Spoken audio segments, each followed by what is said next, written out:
Morning. Thank you, young ladies, for your singing and playing. Appreciate that. Greeters this morning were the Freemans.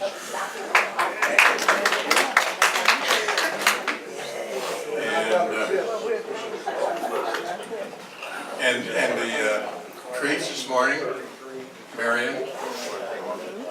Yep. Girl makes good fudge.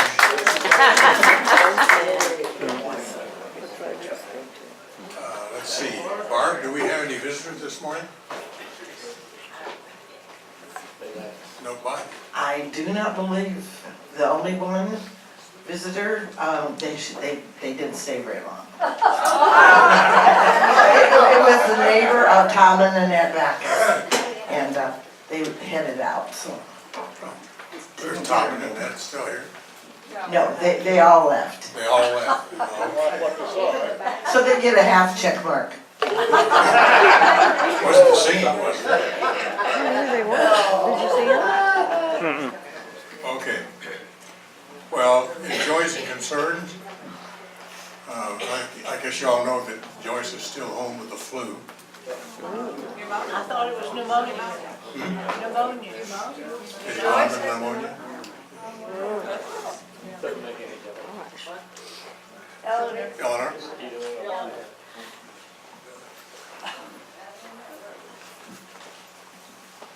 Yeah, Joyce has had pneumonia and very, very sick, but she's much, much better now, so. But Doug and I have a concern. We went Monday to the plastic surgeon and they did surgery on his head for more melanoma that had showed up. And so we had that Thursday morning and was in a great deal of pain there for a while, but he's getting better. He just wants to stay obscure so no one sees him with this little toboggan on and everything. I can't have. Any word on Lori? Well, I can say that I tried to reach her through her daughter-in-law, and I was unable to. But I called my friends Dixie and Ken, and Dixie gave me an address and a number, and it's Brookdale Westlake. Westlake.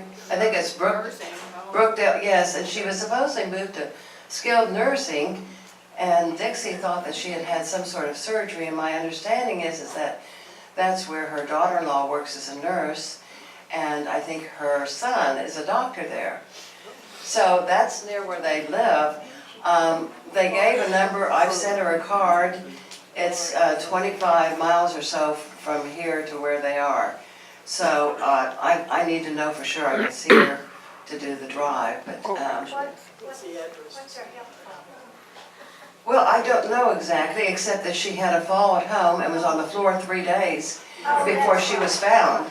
So I would have probably lost my mind in those 3 days. All right, Dixie said that where she had the surgery is where they had to take all the scabs off from where she crawled. So I'm sure they have her there to care for her. My thought is I'm wondering if they're planning to move her there full time, because it doesn't sound like she can certainly be alone. Ruthie? The last I talked to her, she was supposed to be at the Brookdale for a week, and they didn't know where she would be going, but that she was doing okay. The surgery was, like Dixie said, was for the skin that she had rubbed off, and she was awfully sore, but she said she was doing okay. And her son works at the hospital, St. David Hospital in Round Rock, and the emergency. That's what Lori said. And her daughter-in-law does work at the Brookdale where she is now. And they live really close to this facility, so that was good that she's where she can be looked after and everything. Right. I tried to get her this morning, but I haven't gotten back with her. Thank you. Any word on June?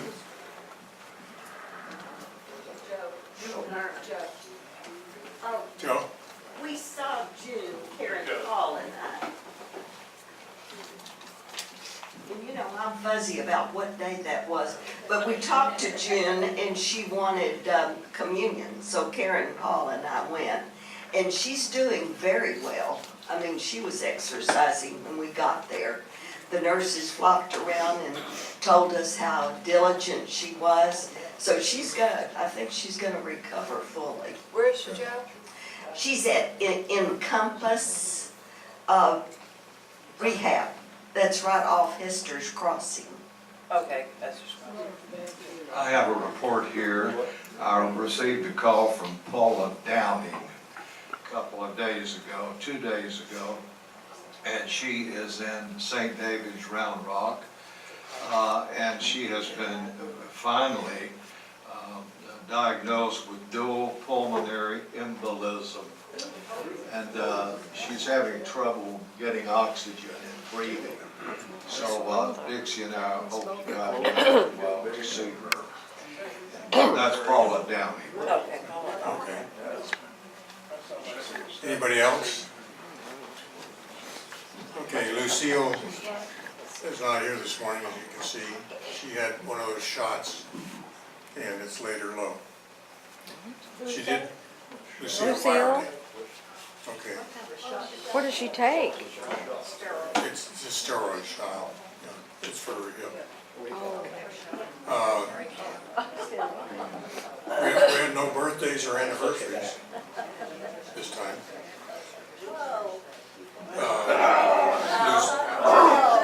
Did we miss this one? You did, number 2.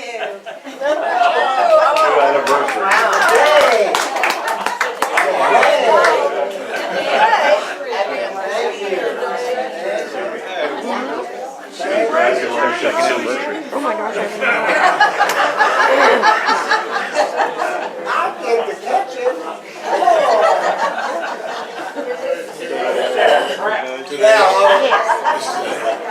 Whatever it takes. Well, we'd seen some little bit, yeah, I almost forgot.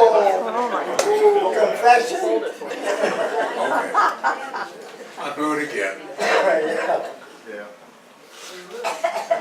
All right, also Lucille said that the collection for the carrying place last week got 33 pounds of food and $100 of cash.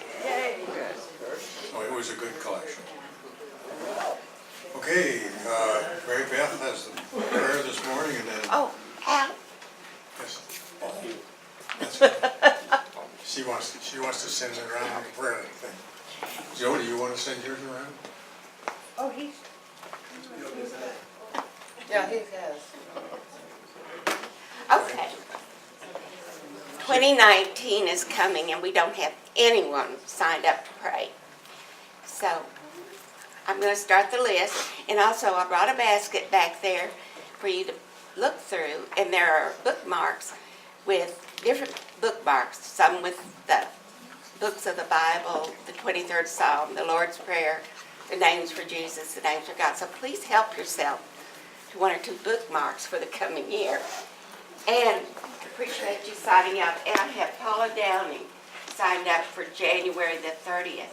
And I would appreciate if somebody else would volunteer, since obviously she's not going to be able to pray probably by then.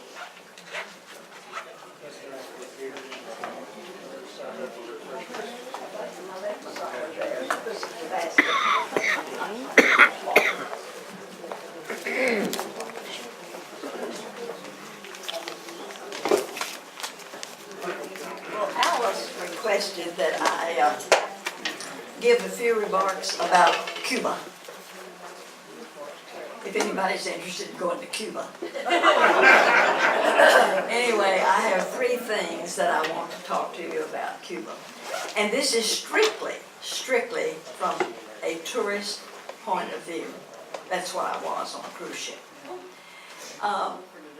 Actually, the first thing that happened on the cruise ship, they told us that there's 2 kinds of pesos in Cuba. There's pesos for the residents that live there. There's pesos for the tourist. So I took a $50 bill and I was going to get $50 in Cuban pesos. Okay. when we got off the ship, we went through customs and immigration and all that, and then we went to this little bank. And this is where we changed our money. So here's $6 in pesos. And I think that John gave us a report last week about the budget. Something was mentioned about $6. So I've got $6 in pesos. if you want them. Okay. So anyway, that was our monetary thing in Cuba. The second thing was the tour that we took off the ship. When we got off the ship, we had to anchor. We had to anchor out in the bay and then take a tender to go into Cuba. This was not in Havana. This was another town in Cuba, about 100 miles from, I guess 100 miles from Havana. Cienfuegos. I think I pronounced that right. I tried. Cienfuegos. Okay, so when we got off the ship, we went through customs and all that stuff, got our money. Then we got on our tour bus, and it was a very modern tour bus. We hear all about the 55 Chevrolets. Well, this was a very modern tour bus. First, they took us to an open air, I guess a concert hall or something, and there were kids, I call them kids. They were probably, junior high, maybe high school, and they gave us a little concert. And after the concert, they passed a basket. Just like we passed a basket here, they passed a basket for donations. So anyway, there went part of my Cuban pesos. Then the next thing, they took us to a tobacco factory. And that was very interesting. They take this old leaf, the old tobacco leaf. The first thing they do is strip the vein out of it and they do like this. And they're very adept at doing this. And then they take these leaves and wrap them all in Cuban cigars. There were mostly ladies that worked in this place.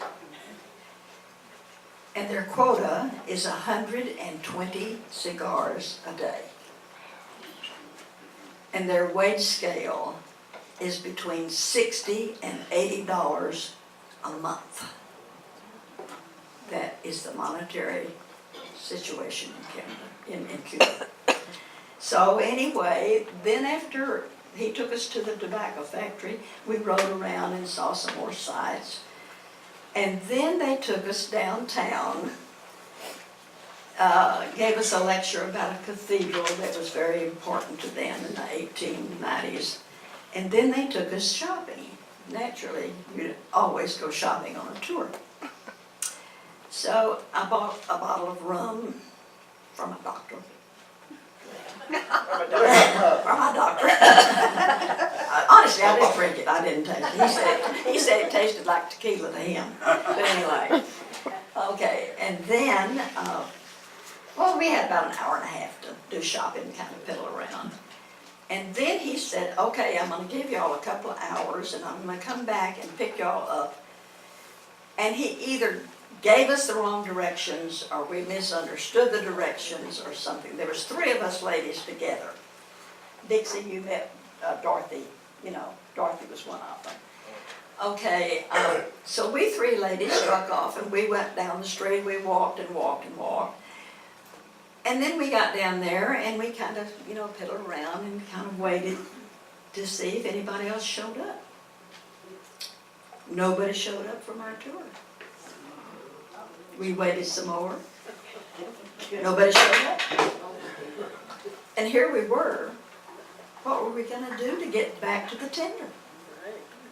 So finally, about 4 o'clock in the afternoon, we walked back to this cathedral. We thought, well, maybe we can find the tour bus there. There was no tour bus. We finally talked to 2 Cuban men. Scared me to death, but anyway. We talked with 2 Cuban men. They said, well, we'll take you back to the dock for $5 a piece. Okay, so there's some more of my Cuban pesos. Okay, these 2 men, I really didn't want to get get in the car with them. It was a 55 Chevrolet, and we were sitting in the back seat. I was sitting in the middle, one girl on each side. And they said they knew the way to the dock, but they didn't. They took us down through a poverty area. And you can imagine the wheel, the rear wheel, one of them got stuck in a hole. And he got in his car and he finally got us out. Okay, then we got to the dock. The bank was closed. We couldn't get our money back of the $50, so that's why I ended up with these pesos. We got to the dock and got the last tender back to the ship. This was about 5 o'clock. That's the third thing I wanted to tell you. Now, the last thing I'll tell you is docking in Havana. Now, most of y'all have been on a cruise, and you know when the ship docks, usually that's where the transportation is. This was different. I have never docked, in all my cruising, I've never docked at any place like this. You dock up, kind of upstairs, and you walk down 3 stairs to get to the transportation.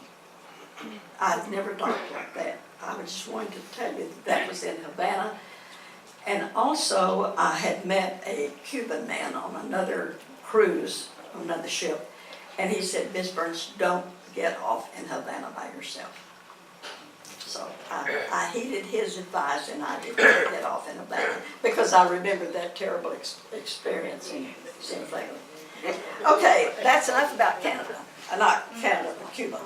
Okay, what I want to do is finish up with a little reading from a book that was presented to me 38 years ago at Christmas. And the name of it is Friends and Friendship.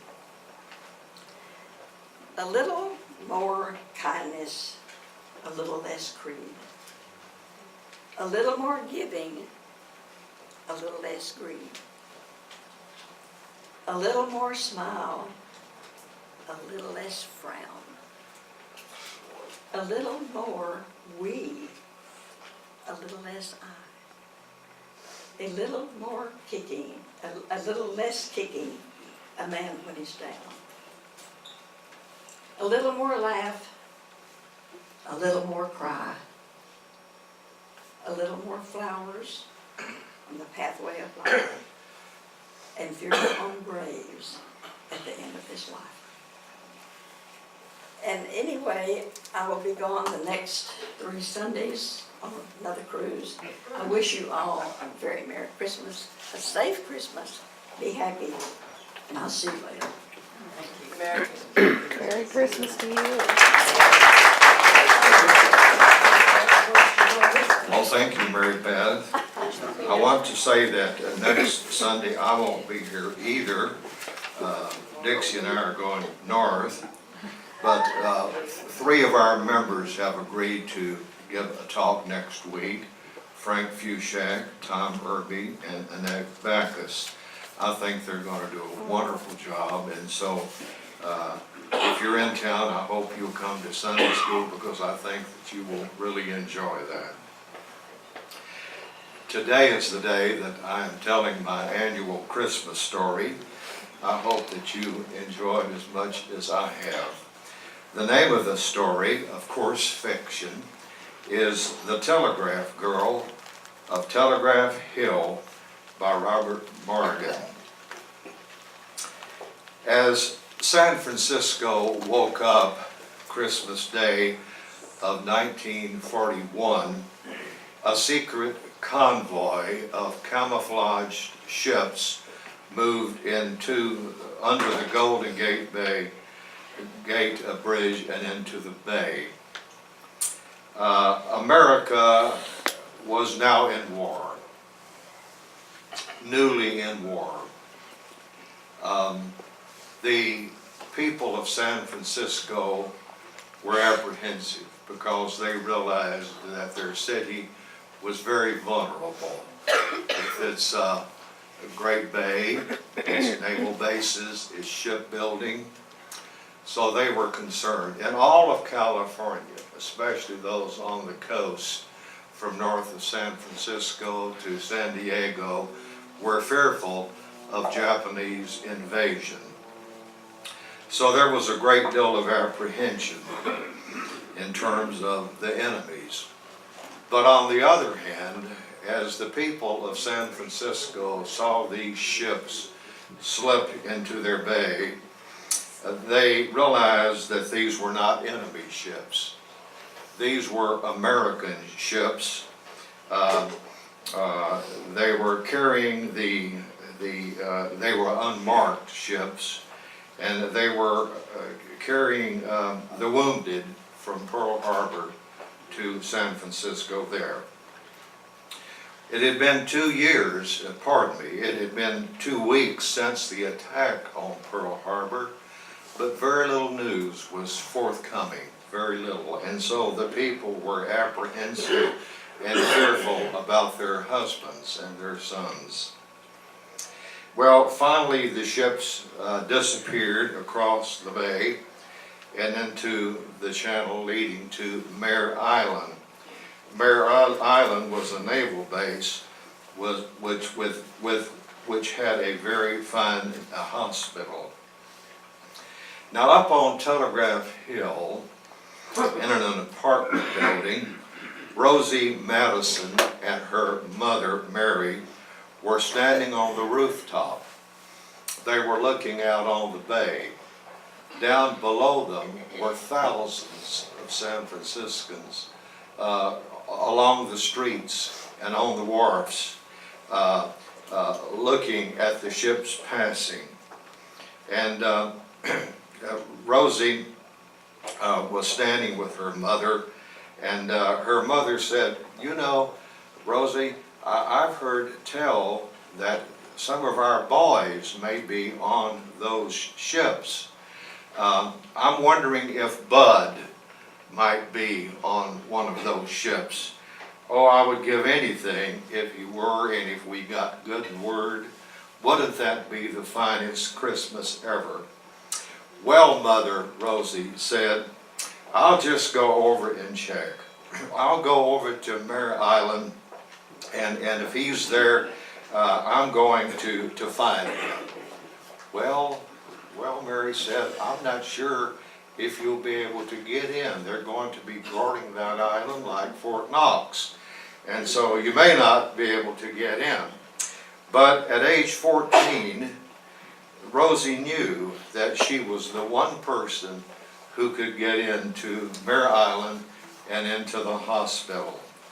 So she quickly changed and put on her Western Union jacket and her Western Union cap and jumped on her bike and coasted down the streets of Telegraph Hill to the telegraph office. And there she went in and she said, "Well, hello, Mr. Tabatha. I was just wondering, do we have any telegrams for Mare Island today?" "Well, hello, Rosie, and Merry Christmas to you. Well, the night boy brought in some telegrams, and some of those I'm sure will be for Mare Island.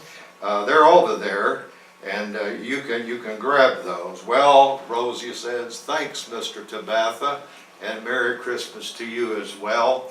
And she grabbed up the telegrams and put them in her pouch and ran and jumped on her bike, and before you knew it, she was going down the gangplank of the ferry. And so it took an hour to cross over the bay to the island, and there she sat, and her mind drifted to Bud.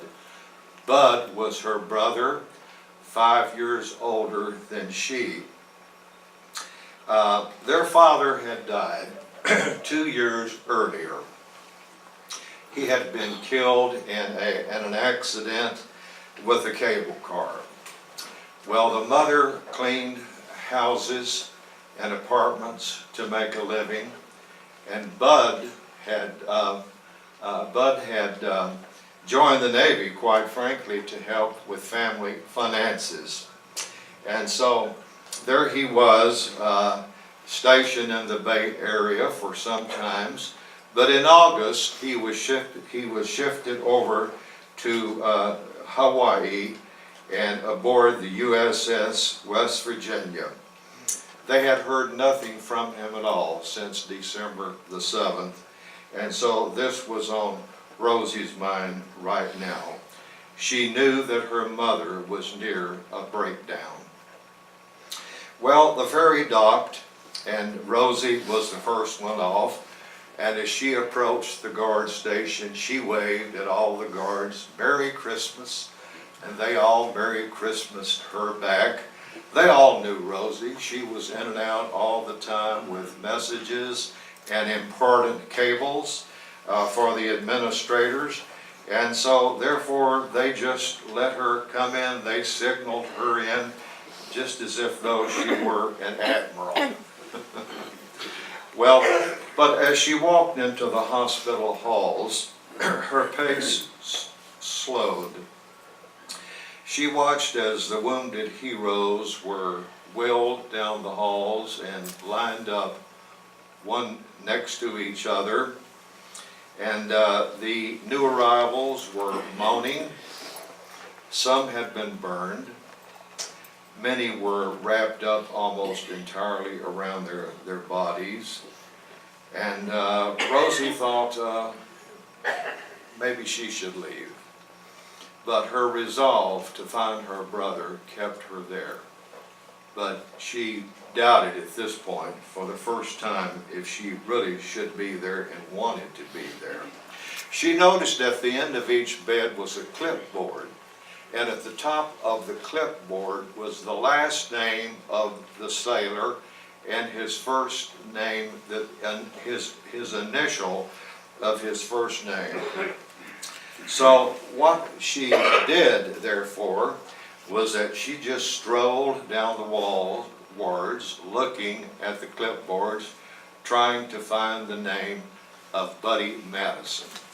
Well, she walked and walked from ward to ward, from floor to floor, and there was just absolutely no hope, it seemed.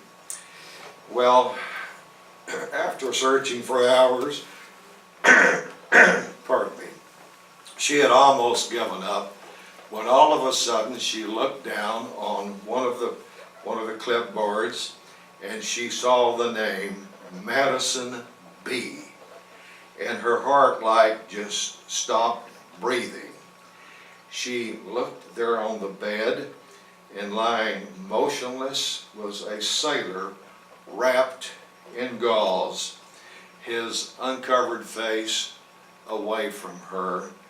And she looked at him holding on to the bed itself and said, Buddy, Buddy, is that you?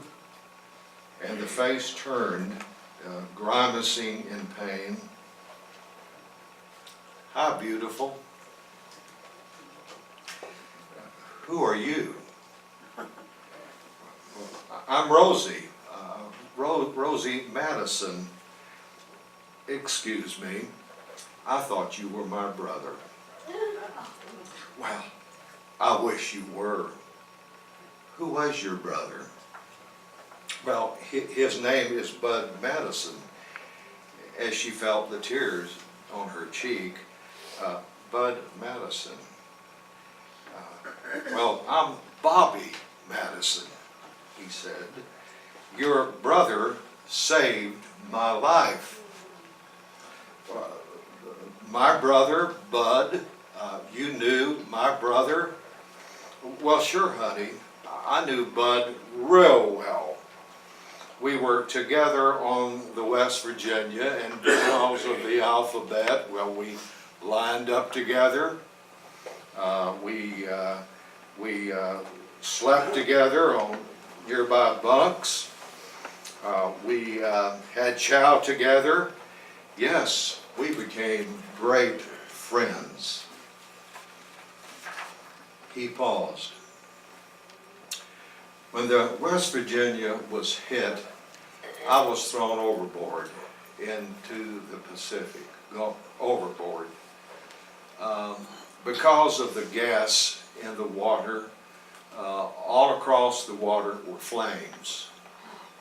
And all I could think to do was just to dive deeply, deeply as I could, to avoid being burned. But I had to come to the surface to breathe, and that's when Buddy saw me, and he took off in a boat, a lifeboat, and he came straight to me and he pulled me out. And after he did that, he went and picked up several others, plunging his hands into the fiery, wet water and pulling them out. He saved our lives, and he saved, I think, quite a few. Well, what happened to him? Please do tell me, she said. Well, I don't know. The last thing I remember is that I awoke on a hospital ship, and now here I am. All I knew is how much I hurt all over, but I'm here. I don't know where Bud is. I wished I knew, but honey, your brother saved my life. Well, the two were silent for a long time, and she changed the subject. She wanted to be a little lighter, and she says, you know, I've often wondered if Buddy enjoyed living in Hawaii. He didn't talk about it too much, but I believe he liked it as it came out in his letters. Oh, well, we thought we were in paradise. We thought we were in paradise, a beautiful place. Well, for $1, we could get from our ship to Waikiki.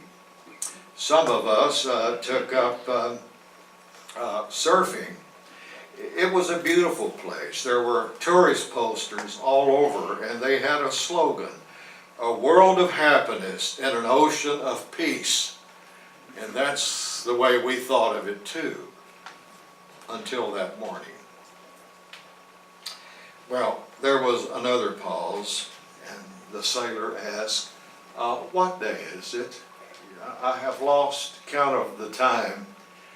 And she said, it's Christmas. Christmas? You mean Christmas Day? Yes, it's Christmas Day. Well, I have to leave. I'm still looking for Bud. Do you need anything or want anything?